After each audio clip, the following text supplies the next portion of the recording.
Students, welcome to my channel. My name is Sumit.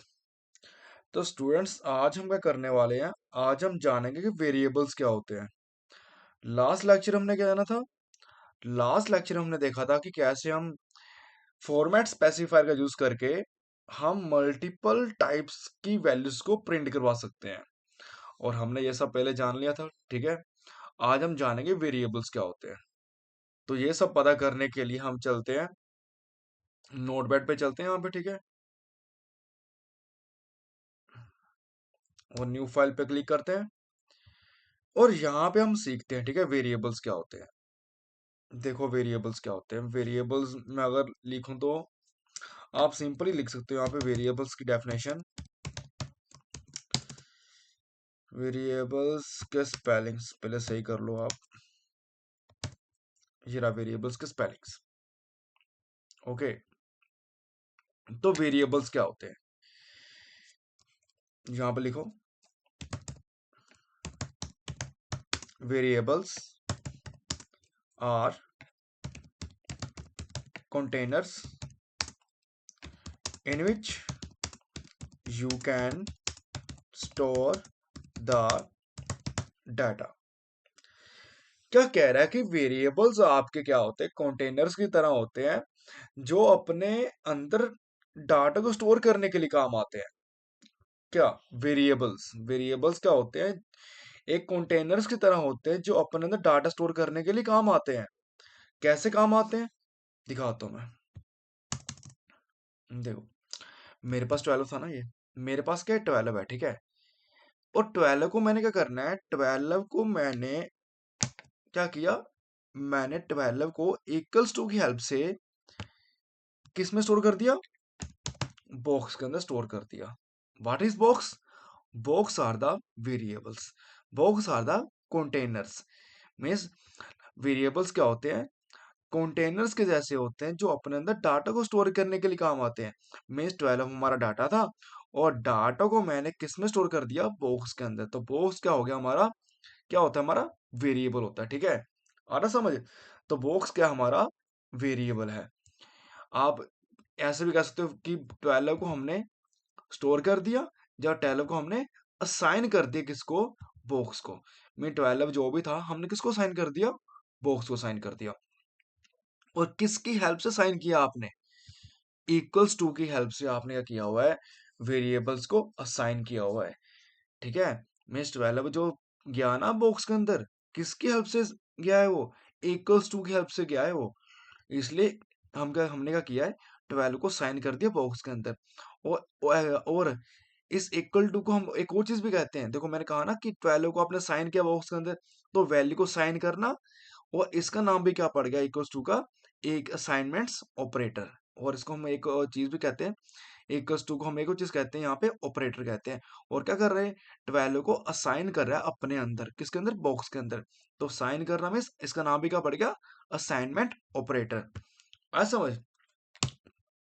तो सी के अंदर पता क्या सीन है? बट सीन के अंदर ये सी लैंग्वेज के अंदर ये सीन है कि हमें ना, अगर आप बॉक्स के अंदर कोई इंटीजर वैल्यू स्टोर करनी है। मैं इतना समझो, 12 आपकी क्या है? एक इंटीजर वैल्यू है। ओके, मीन्स 12 क्या आपका डाटा है। इतना समझ लो, 12 क्या अपना? 12 आपका क्या है? डाटा है। और डाटा की क्या? डाटा की टाइप क्या है हमारी? इंटीजर है। ओके, डाटा की टाइप क्या है? डाटा जो है ना 12, उसकी टाइप क्या है? इंटीजर वैल्यू है। ठीक है, तो इंटीजर वैल्यू को मैंने स्टोर कर दिया है बॉक्स के अंदर। या इंटीजर वैल्यू को साइन कर दिया मैंने बॉक्स के अंदर। और किसके हेल्प से साइन किया? असाइनमेंट ऑपरेटर की हेल्प से साइन किया। ठीक है, आज समझ? तो सी पता क्या है? सी को ना समझाना पड़ता है कि बॉक्स के अंदर किस टाइप की वैल्यू स्टोर हो रही है। और कैसे समझाएंगे? देखो, हमारे डाटा की टाइप क्या थी? इंटीजर। तो यहाँ पे बॉक्स का हमें ना इसकी टाइप मेंशन करनी पड़ती है कि भाई, जो भी बॉक्स में डाटा स्टोर हो रहा है वो एक इंटीजर टाइप का डाटा है। जो भी डाटा एक वेरिएबल के अंदर स्टोर हो रहा है वो एक इंटीजर टाइप का डाटा है। और हम इंटीजर के लिए यहाँ पे हम क्या लिख देते हैं? इंट। तो डाटा की टाइप मेंशन करनी पड़ती है आगे। ठीक है, तो डाटा की टाइप क्या बन गई? Data type. तो इसका नाम भी क्या पड़ गया? इंट का डाटा टाइप बन गया नाम इसका, ठीक है। तो ये क्या हो गया, अब 12 आपकी वैल्यू है, इक्वल्स टू आपका असाइनमेंट ऑपरेटर है, और बॉक्स क्या आपका वेरिएबल जो डाटा को अपने अंदर स्टोर कर रहा है, तो बॉक्स का बन गया आपका वेरिएबल। और ये क्या आपकी डाटा टाइप मीन मेंशन करनी पड़ती कि डाटा की टाइप क्या है, इंटीजर। तो इंटीजर के लिए यहाँ पे क्या लिखते हैं मैंने, इंट लिख दिया यहाँ पे, ठीक है। जैसे पढ़ोगे आप डाटा टाइप, नेक्स्ट टॉपिक आएगा डाटा टाइप भी, ठीक है, अच्छे से समझाऊंगा कि इस डाटा टाइप की कितनी मेमोरी होती है, क्यों यूज करते हैं, इसको अच्छे से समझेंगे। बट अभी देख लो, अगर आपने एक वैल्यू को वो एक वेरिएबल के अंदर स्टोर करना है, मीन्स अगर आपने अपनी वैल्यू को एक वेरिएबल के अंदर स्टोर करना है, तो आपको एक उसके क्या लगानी पड़ेगी, डाटा टाइप को मेंशन करना पड़ेगा। आ समझ, ठीक है। चलो, अब मैं लक्षण लिख देता हूँ यहाँ पे, यहाँ पे लिख देता हूँ यहाँ पे मैं कि 12 आपका क्या था, 12 आपकी डाटा टाइप थी, और डाटा की टाइप क्या थी, इंटीजर। तो यहाँ पे लिख दिया इंटीजर मैंने। और बॉक्स क्या है हमारा, बॉक्स हमारा क्या था, वेरिएबल था, ओके। और इंट क्या थी हमारी, इंटीजर के लिए क्या लगता है, इंटीजर। अपना इंटीजर के लिए, इंटीजर के लिए क्या लगता है, इंट लगता है यहाँ पे। तो इंट क्या है, डाटा की टाइप का बन गई, नाम इसका क्या पड़ गया, डाटा टाइप पड़ गया, ठीक है। इसको समझेंगे नेक्स्ट चैप्टर में डाटा टाइप्स क्या होती हैं, ओके। तो मैंने किया 12 को साइन कर दिया बॉक्स के अंदर, ठीक है। असाइन कैसे किया, इक्वल्स टू की हेल्प से। तो यहाँ पे लिखते हैं यहाँ पे कि हमारा इक्वल्स टू क्या है, इक्वल्स टू क्या है, कौन सा ऑपरेटर है, ये असाइनमेंट ऑपरेटर, ओके। और आप इसको ऐसा कह लो कि ये हमारा क्या था, इक्वल्स टू, ओके। तो ये क्या साइन ऑपरेटर जो वैल्यू को साइन करने के लिए काम आ रहा है, मैं 12 को साइन करवा रहा है बॉक्स के अंदर, 12 को साइन करवा रहा है बॉक्स के अंदर, या 12 को स्टोर कर रहा है बॉक्स के अंदर, 12 को स्टोर कर रहा है बॉक्स के अंदर कर रहा है, ठीक है। और किसके हेल्प से कर रहा है, इक्वल्स टू की हेल्प से कर रहा है, ठीक है। हाँ समझे, चलो ठीक है। ये क्या होता है, आपके वेरिएबल्स होते हैं। अब इसका यूज कैसे करना है, हम इनको जान लेते हैं, ठीक है। चलो, अब यूज कैसे करना है, हम चलते सीधा अपने स्क्रीन पे चलते हैं यहाँ पे, और यहाँ पे ओपन करो सबलाइन, और चलते हैं। सबसे पहले करना क्या है, इसको क्लोज कर दो। देखो, सबसे पहले फाइल करना सेव, डेस्कटॉप पे क्लिक कर दो, और आपको पता है हमने फोल्डर बनाया वो सी नाम का, और इस पे क्लिक करो। इसके अंदर हमने बनानी फाइल, उसका नाम क्या होगा, variables, variable spellings, variables dot C करेंगे, ठीक है। तो यहाँ पे कर दो उसको सेव लिख के। तो सबसे पहला काम क्या मेरा, हेडर फाइल का, और लगाओ यहाँ पे इंक्लूड stdio.h, ये हमारी हेडर फाइल होगी। और हेडर फाइल काम करेगी तो कौन काम करेगा, आपका मेन फंक्शन, मेन फंक्शन काम करेगा। और इस मेन फंक्शन की बॉडी भी है, और इसकी रिटर्न टाइप क्या है, वॉइड, जो कुछ भी रिटर्न नहीं करता है। तो क्या करना है भाई, देखो देखो मैंने पहले क्या किया था, मैंने एक प्रिंट एफ को प्रिंट किया था ना, याद है आपको, लास्ट लेक्चर याद होंगे सारे आपको। तो मैंने यहाँ पे एक वैल्यू को प्रिंट किया था, my name is Sumit, okay. और यहाँ पे लगा दो सेमीकोलन। पहले इसको चला के देख लेते वर्क कर रहा है अच्छे से। और यहाँ पे किस पे चलाना, आपने कमांड प्रॉम्प्ट पे चलाना है इसको, सीएमडी पे। ये खुल गया आपका टर्मिनल।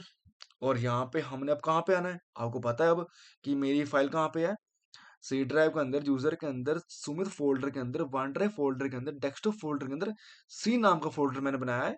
और उस फोल्डर के अंदर मेरी फाइल का है, वेरिएबल्स डॉट सी नाम से मेरी फाइल बनी हुई है। तो मुझे अब जाना पड़ेगा कहाँ तक, मुझे सी फोल्डर तक जाना पड़ेगा, ठीक है। तो सी फोल्डर तक जाने के लिए कौन हमारी हेल्प करेगा, सीडी हमारी हेल्प करेगा। और सीडी भाई साहब को बोलो, सीडी भाई साहब को में चेन डायरेक्टरी, चेन डायरेक्शन में डायरेक्शन को चेंज करने के लिए काम आता है सीडी, ठीक है। तो उसको बोलो सीडी भाई साहब, तो आप क्या करो, मुझे कहाँ तक लेकर जाओ, मुझे वन ड्राइव के आगे, डेस्कटॉप के आगे, और मेरी फाइल, मेरा फोल्डर कौन सा डेस्कटॉप के अंदर, सी नाम का फोल्डर है, मुझे वहां तक ले जाओ। और ये लिख कर दो आप एंटर, देखा, तो आपको सीडी लेकर वहां तक, चलो वहां वहां तक तो आ गया। अब करना क्या, अपनी फाइल को रन करना है। और कौन रन करवाएगा, आपका कंपाइलर जीसीसी। तो जीसीसी को बोलो कि भाई साहब मैंने एक फाइल बनाई है, इसका नाम क्या है, variables dot C. Variables dot C नाम से मेरी फाइल है, इसको कंपाइल कर दो। तो कंपाइल तो हो गया। अब रन करने के लिए हम क्या लिखते हैं, ए डॉट ई एक्स ई, बस। तो मेरी फाइल होगी रन। तो चलो ये तो हो गया, हमने पहले देख चुके हैं, पहले भी हम पुराने लेक्चर में देख चुके हैं कि कैसे प्रिंट करता है। बट आज का करना हमने वेरिएबल्स के बारे में पढ़ना, ठीक है। तो करना क्या, और आपको मैंने ये बताया था कि अगर मैंने एक इंटीजर वैल्यू प्रिंट करनी है, कि अगर मैंने एक इंटीजर वैल्यू प्रिंट करनी है, तो मैं क्या करूंगा, मैं, मेरी वैल्यू क्या है 12। तो 12 को अगर मुझे प्रिंट करना है, तो यहाँ पे आपको फॉर्मेट को स्पेसिफाई करना पड़ता था। और मेरी टाइप कौन सी है, इंटीजर। तो इंटीजर के लिए मैं यहाँ पे क्या लिखता था, %d। इसको भी चेक कर लो एक बार रन करके, प्रिंट होता है कि नहीं होता है। लो 12 प्रिंट हो गया, ठीक है। चलो ठीक है। अब आते हैं अपना वेरिएबल्स के अंदर, ठीक है। देखो मैंने अब क्या किया, मैंने अपने 12 जो वैल्यू थी ना आपकी, 12 को स्टोर कर दिया मैंने किसके अंदर, किसके अंदर स्टोर कर दिया, ए के अंदर। ए के अंदर जा बॉक्स, कोई भी कोई सा नाम दो, ठीक है। तो 12 को स्टोर कर दिया मैंने बॉक्स के अंदर। और 12 क्या है, 12 आपकी क्या है, इंटीजर वैल्यू है।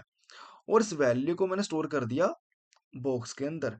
इस वैल्यू को स्टोर कर दिया मैंने बॉक्स के अंदर, ठीक है। तो बॉक्स क्या हमारा वेरिएबल है। और आपको इसकी डाटा टाइप मेंशन करनी पड़ती है। अब अगर आपका 12 डाटा इंटीजर टाइप का है, तो हमें बताना पड़ता है कि बॉक्स के अंदर किस टाइप की वैल्यू स्टोर हो रही है, इंटीजर टाइप की। और इंटीजर टाइप के लिए हम क्या लिखते हैं आगे, इंट लिखते हैं यहाँ पे, ठीक है। इंटीजर टाइप के लिए हम क्या लिखते हैं, इंट लिखते हैं यहाँ पे, ठीक है। देखो अब 12 जो डाटा था वो हो गया बॉक्स के अंदर। और बॉक्स की टाइप क्या है, इंट। मींस बॉक्स के अंदर किस टाइप का डाटा स्टोर हो रहा है, इंटीजर टाइप का, ठीक है। बॉक्स के अंदर किस टाइप का डाटा स्टोर हो रहा है, इंटीजर टाइप का। तो इंटीजर के लिए मैंने यहाँ पे क्या मेंशन कर दिया, इंट मेंशन कर दिया। तो डाटा की टाइप का बन गई यहाँ पे आके डाटा टाइप। तो इंट क्या है, डाटा टाइप है यहाँ पे, ठीक है। चलो ठीक है। तो अब बॉक्स के अंदर क्या है, 12 है। तो क्यों ना मैं ऐसा कर सकता हूँ, यहाँ पे मैं 12 को हटा के क्या लिख दूं, यहाँ पे बॉक्स लिख देता था। क्यों, क्योंकि बॉक्स के अंदर बाय डिफॉल्ट क्या है, बॉक्स के अंदर बाय डिफॉल्ट 12 है। तो क्या प्रिंट होगा, 12 ही प्रिंट होगा यहाँ पे, ठीक है।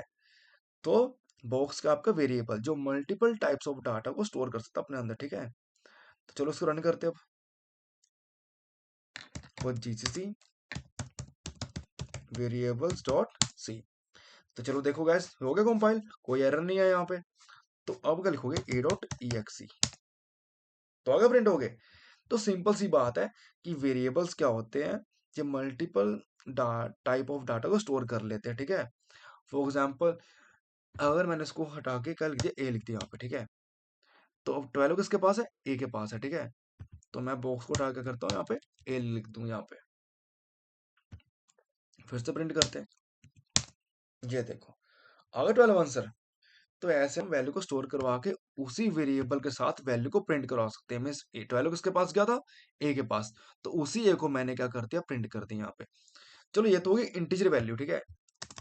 ये तो हमारी क्या थी, इंटीजर वैल्यू थी, ठीक है।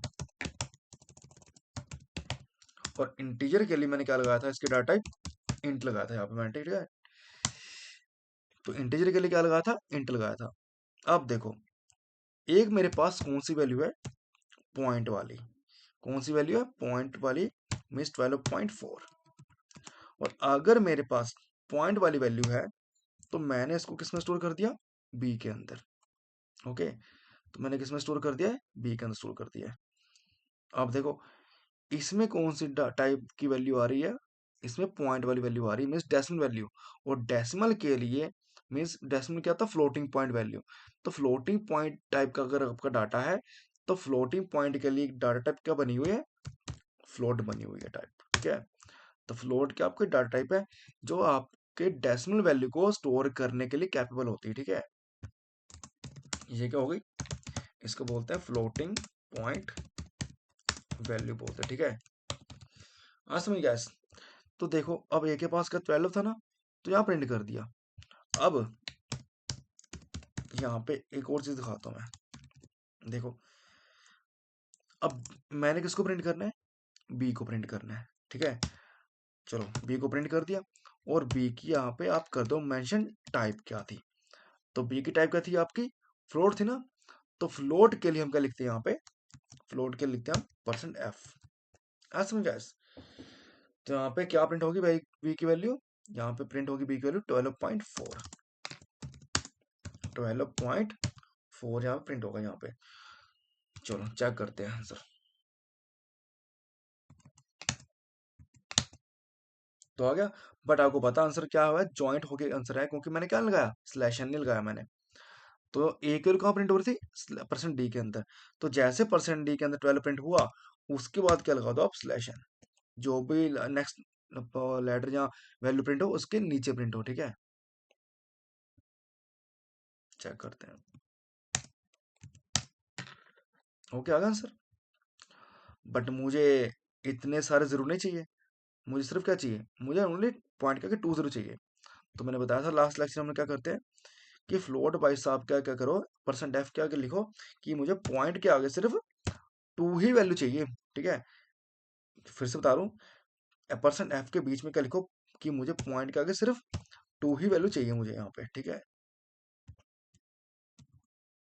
अब चेक करना। तो हो गया 12.40, ठीक है। चलो ये भी आ गया। और अगर मैंने किसी करेक्टर वैल्यू को स्टोर करना है, यहाँ पर देखो मेरे पास एक और वेरिएबल है जो क्या स्टोर करा अपने अंदर। एक देखो मेरे पास क्या है? मेरे पास क्या है? मेरे पास एक सी है, या मेरे पास एक क्या है? जी है, ठीक है। जी क्या है? करेक्टर वैल्यू है। और करेक्टर के लिए मैंने इसको स्टोर कर दिया किसके अंदर? सी के अंदर स्टोर कर दिया मैंने। देखो, अब इंटीजर वैल्यू के लिए हम क्या लिखते हैं? इंट लिखते हैं यहाँ पे। इंट डाटा टाइप है, ठीक है। डाटा टाइप को हम अलग नेक्स्ट लेक्चर में मेंशन करेंगे अलग से, ठीक है। टॉपिक बनेगा डाटा टाइप क्या होती है, उसके अंदर मैं इसको अच्छे से समझा दूंगा, ठीक है, डाटा टाइप्स क्या होती हैं। बट आज वेरिएबल पढ़ रहे हैं, तो वेरिएबल्स क्या कर रहा है? मल्टीपल टाइप्स ऑफ वैल्यू को स्टोर कर रहा है अपने अंदर, ठीक है। तो 12 के लिए अपना 12 कौन सी थी वैल्यू? Integer value. और इंटीजर के लिए मैंने क्या लिखा? इंट लिखा यहाँ पे मैंने, ठीक है। और फ्लोटिंग पॉइंट वैल्यू के लिए मैंने क्या लिख दिया था यहाँ पे? इसके टाइप टाइप लिख दी थी मैंने फ्लोट। यहाँ पे फ्लोट लिख दी, ठीक है मैंने। अब अगर अगर आप अब अगर सी के अंदर एक करेक्टर टाइप की वैल्यू स्टोर हो रही है, तो करेक्टर के लिए हम क्या लिखेंगे? डाटा टाइप कैर लिखेंगे यहाँ पे, ठीक है। तो करेक्टर के लिए क्या आ गई? टाइप, यहाँ पे आ गई कैर टाइप, ठीक है। आ समझ। तो करेक्टर के लिए कैर होती है यहाँ पे। देखो अब जी किसके पास है? सी के पास। तो हम सी को प्रिंट करेंगे, ठीक है हम। तो यहाँ पर लिखो किसको प्रिंट करना है? सी को प्रिंट करना है। बट सी की टाइप क्या है? करेक्टर। तो यहाँ पे मेंशन करो कि मुझे इसके अंदर एक करेक्टर टाइप की वैल्यू प्रिंट करनी है, और उस करेक्टर का फॉर्मेट स्पेसिफायर का होता है परसेंट सी होता है, ठीक है यहाँ पे। तो परसेंट सी के अंदर कौन सी वैल्यू प्रिंट होगी? करेक्टर टाइप की, जो सी के पास वैल्यू है। सी के पास क्या है? एक करेक्टर टाइप की वैल्यू, ठीक है। और करेक्टर टाइप की वैल्यू कैसे हम स्टोर करते हैं? सिंगल कोट्स के अंदर स्टोर करते हैं। चेक करना क्या होता है। देखो जी आ गया। अब आपको पता जी ज्वाइंट होके क्यों प्रिंट हुआ है? क्योंकि मैंने स्लैश नहीं लगाया यहाँ पे। तो परसेंट एफ के बाद क्या लगा दो? स्लैश लगा दो यहाँ पे, ठीक है। और यहाँ पे आपकी कौन सी वैल्यू प्रिंट होने वाली है? करेक्टर टाइप की। और उसकी वैल्यू नाम क्या है? जी। आ समझ। अब देखो ये भी हो गया। अब मेरे पास क्या है? अब मेरे पास एक स्ट्रिंग वैल्यू है। आप स्ट्रिंग वैल्यू कह लो, ठीक है। यहाँ पे देखो मेरे पास क्या है? एक स्ट्रिंग वैल्यू है। बट पता क्या दिक्कत है यार? इसके अंदर ना, सी के अंदर स्ट्रिंग नाम की डाटा टाइप है ही नहीं इसके अंदर, ठीक है। मीन्स इसके पास सी, क्योंकि सी प्लस प्लस क्या है? सी प्लस प्लस के पास तो स्ट्रिंग है। बट सी क्या आपकी मिडिल लेवल लैंग्वेज, फर्स्टली ऐसी लैंग्वेज जो फेमस हुई थी। बट इसके पास स्ट्रिंग कोई डाटा टाइप है ही नहीं, स्ट्रिंग के लिए कोई डाटा टाइप है ही नहीं। मीन्स क्या करना पड़ेगा फिर मुझे? मीन्स क्योंकि मेरे पास तो सिर्फ क्या है? मेरे पास तो सिर्फ क्या है? एक करेक्टर डाटा टाइप है। बट इसके अंदर क्या हो रहा है? इसके अंदर मल्टीपल करेक्टर्स को स्टोर किया जा रहा है। मीन्स मल्टीपल अल्फाबेट को जोड़ा जाता है। और मल्टीपल अल्फाबेट को जो जो जो हम जोड़ देते हैं, तो जोड़ने पे वो करेक्टर की वैल्यू क्या बन जाती है? स्ट्रिंग वैल्यू बन जाती है, ठीक है। मीन्स हम जब मल्टीपल अल्फाबेट को जोड़ते हैं, वो अल्फाबेट क्या बन जाता है, हमारा एक सेंटेंस बन जाता है, और उस सेंटेंस को कहते हैं हम स्ट्रिंग वैल्यू। बट इसमें दिक्कत ये है कि भाई साहब हमारे पास कोई स्ट्रिंग नाम की डाटा टाइप है ही नहीं। तो मेरे पास क्या है, मेरे पास कैर है, बट कैर के अंदर मल्टीपल कैरेक्टर स्टोर हो रहे हैं। तो आपको करना क्या पड़ेगा, इस कैरेक्टर सी को आपको बड़ा बनाना पड़ेगा। कैसे, देखो अगर आपके परिवार में कितने मेंबर हैं, 4 मेंबर है, तो छोटी गाड़ी चल जाएगी। तो अगर आपके परिवार के 10 मेंबर हुए तो बड़ी गाड़ी लेनी पड़ेगी, मीन्स गाड़ी को बड़ा करना पड़ेगा। सेम यहाँ पे आपको एक चीज करनी पड़ेगी, इसको बना दो क्या, इसको बना दो बड़ा। ये क्या होता है, एक अरे टाइप का होता है, वेरिएबल होता है, ठीक है। ये अब समझाऊंगा, ठीक है। ये भी क्या होता है, अगर अरे पढ़ोगे टॉपिक का, बट इतना समझ लो, इसके अंदर जब मैंने क्या दे दिया, साइज का 10 दे दिया, मैं इसका मीनिंग ये हुआ कि इसमें जितने भी करेक्टर आएंगे, कितने करेक्टर आ सकते हैं इसके अंदर, 10 करेक्टर, 10 साइज का करेक्टर इसमें आ सकते हैं। मीन्स इसके अंदर आप 10 करेक्टर इसमें स्टोर कर सकते हो। और इसका नाम चेंज कर दो, डी कर दो, ठीक है, नाम वेरिएबल का। मीन इस वेरिएबल को बना दिया मैंने, बड़ा बना दिया। और इसमें कितने सेंटेंस, कितने डिजिट स्टोर हो सकते हैं, 10 हो सकते हैं। मीन्स कितने करेक्टर स्टोर हो सकते हैं इसके अंदर, अब 10 स्टोर हो सकते हैं करेक्टर। तो चलो ये तो स्टोर कर दिया। अब अगर इसको आपने प्रिंट करना है तो यहाँ पर लिखो %s, और यहाँ प्रिंट कर दो आप, डी को प्रिंट कर दो यहाँ पे, ठीक है। चेक करते होता कि नहीं होता है वैसे। ये लो, आ गया। बट फिर से ज्वाइंट होकर प्रिंट हुआ है। तो यहाँ पे आप क्या लगा दो, यहाँ पे लगा दो /n, बस। और इसका समझाऊंगा, ठीक है, डोंट वरी, इसका समझाऊंगा कि अरे क्या होता है, ठीक है। जब आप पढ़ोगे ना, अरे टॉपिक पढ़ोगे, अरे बहुत फेमस टॉपिक है, तो जब पढ़ोगे ना आप अच्छे से समझाऊंगा, ठीक है, क्या होता है ये। तो अब चेक करो यहाँ पे, आ गया समझ। तो यहाँ पे हेलो आपका चीज प्रिंट हो चुकी है यहाँ पे, ठीक है। ये क्या होता है, हमारे वेरिएबल्स होते हैं जो डाटा को स्टोर करने के लिए काम आते हैं, ठीक है। अब डाटा देखो मैंने कौन कौन सी वैल्यू प्रिंट कराई, इसमें स्टोर कराई है, ठीक है। अभी हम पढ़ेंगे, ठीक है, डोंट वरी, क्योंकि अभी हमारे पास बहुत सारी डाटा टाइप्स आने वाली है इसके अंदर, हम उसको ही पढ़ेंगे, ठीक है। हमने इसका इंटीजर वैल्यू प्रिंट कराई है, फ्लोटिंग पॉइंट वाली वैल्यू प्रिंट की हुई है, हमने इसका करैक्टर वैल्यू प्रिंट की, स्ट्रिंग वैल्यू प्रिंट की हुई है। यहाँ पे लिख दो, स्ट्रिंग वैल्यू को भी हमने क्या कर दिया है, प्रिंट कर दिया है यहाँ पे, ठीक है। और एक मेरे पास और चीज आती है यहाँ पे, देखो मेरे पास अब क्या है, मेरे पास अब क्या है, ट्रू है यहाँ पे। अब ट्रू क्या है, ट्रू को मैंने स्टोर कर दिया ई के अंदर। बट ट्रू कौन सी टाइप है, ट्रू है हमारी बुलियन वैल्यू, बुलियन, ठीक है। ट्रू कौन सी वैल्यू, बुलियन वैल्यू, जिसके पास क्या होता है, उससे यहाँ ट्रू होगा, यहाँ तो होगा फॉल्स। देखो अब इसको हम क्या करें, अब इसकी वैल्यू, इसकी टाइप क्या होती है, बुलियन के लिए हम क्या लिखते हैं यहाँ पे, बू लिखते हैं यहाँ पे, ठीक है। तो बुलियन टाइप के लिए हम क्या लिखते हैं, बू लिखते हैं यहाँ पे। और बूल अगर यूज करना आपने, तो आपको यहाँ पे एक हेडर फाइल को जोड़ना पड़ेगा, जिसका नाम क्या, इंक्लूड, और यहाँ पे लिखना पड़ेगा आपको std bool.h। तो अगर आपने बूलियन वैल्यू का भी यूज करना है, तो यहाँ पे एक आपको हेडर फाइल लगानी पड़ेगी, इसका नाम क्या है, std bool.h, ठीक है। तो इसको हम कौन सी वैल्यू कहते हैं, इसको कहते हैं बूलियन वैल्यू। यहाँ पे देखो बूलियन वैल्यू, और इसकी डाटा टाइप क्या है, बूल इसकी डाटा टाइप है, ठीक है। आ समझ। तो देखो मीन्स पता क्या होता है, अब सी के अंदर ना, अगर आपने बुलियन वैल्यू प्रिंट करनी है, ठीक है, बुलियन नहीं, मीन्स जो भी इसके अंदर ट्रू है ना, अब ट्रू का था बुलियन वैल्यू, और मैंने किसमें स्टोर कर दिया, ई के अंदर। मीन्स ये हमें ट्रू का, ट्रू एंड फॉल्स का क्या आंसर देता है, 1 और 0 में आंसर देता है, ठीक है।